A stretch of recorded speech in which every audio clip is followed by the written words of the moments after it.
দর্শক, চলুন আমরা এর 17 নম্বর লেসনটি দেখে নিচ্ছি। দর্শক, আমি এই তবলা বাজানোর ক্ষেত্রে আসলে যারা শিখায়, গুরু বা শিক্ষক আছে, তারা কিন্তু তবলার যে 100% যে শিক্ষার বিষয়টা, তারা কিন্তু সেটা দেখে না বা দেখতে পারেও না। তবলাটা মূলত দেখতে হয় 70% শিক্ষক বা গুরুর কাছ থেকে, বা আর 30% হচ্ছে দেখে শুনে। কেমন?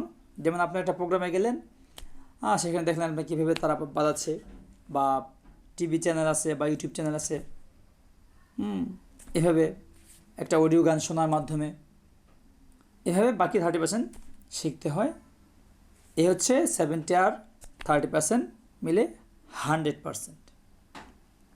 তো আপনারা সেজন্য একটু কষ্ট করতে হবে। তাহলে অবশ্যই আশাবাদী আমি যে আপনারা এই তবলা নামক যে যন্ত্রটি অবশ্যই খুব সহজেই শিখতে পারবেন। আর আমি যতটুকু সম্ভব এটা এত খুব যত সহজে করা যায়, আমি এটা অবশ্যই আপনাদেরকে শেখানোর চেষ্টা করব। দর্শক, চলুন আমরা চলে যাই 17 নম্বর লেসনে। তা, গে, দি, গি, না, গ, তে, টে, ধা, ধা, তে, টে, তা, গি, তে, টে। চলুন এর বিলম্বিত লয়ের প্র্যাকটিক্যালটি দেখে নিচ্ছি।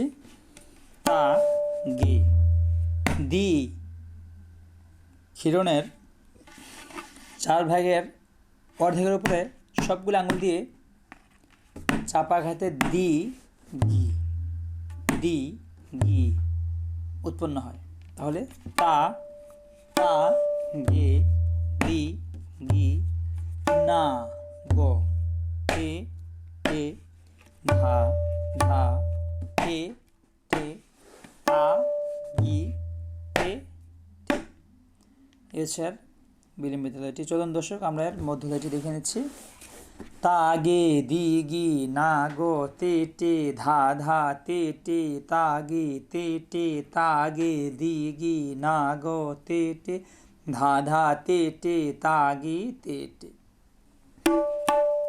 চলুন দর্শক, আমরা এর মধ্যলয়টি প্র্যাকটিক্যালি দেখে নিচ্ছি। তা, গে, দি, গি, না, গো, তে, টে, ধা, ধা, তে, টে, তা, গে, দি, গি, না, গো, তে, টে, ধা, ধা, তে, টে, তা, গি, তে, টে। দর্শক, চলুন আমরা এর দর্শক, এই ছিল এর মধ্যলয়টি প্র্যাকটিক্যালে। এখন চলুন আমরা এর চৌগুনে চলে যাই। তা, গে, দি, গি, না, গো, তে, টে, ধা, ধা, তে, টে, তা, গে, তে, টে, তা, গে, দি, গি, না, গো, তে, টে, ধা, ধা, তে, টে, তা, গে, তে, টে, তা, গে, দি, গি, না, গো, তে, টে, ধা, ধা, তে, টে, তা, গে, তে, টে, তা, গে, দি, গি, না, গো, তে, টে, ধা, ধা, তে, টে, তা, গে, তে, টে। চলুন আমরা এর মধ্য চৌগুন লয়টি দেখে নিচ্ছি। তা, গে, দি, গি, না, গো, তে, টে, ধা,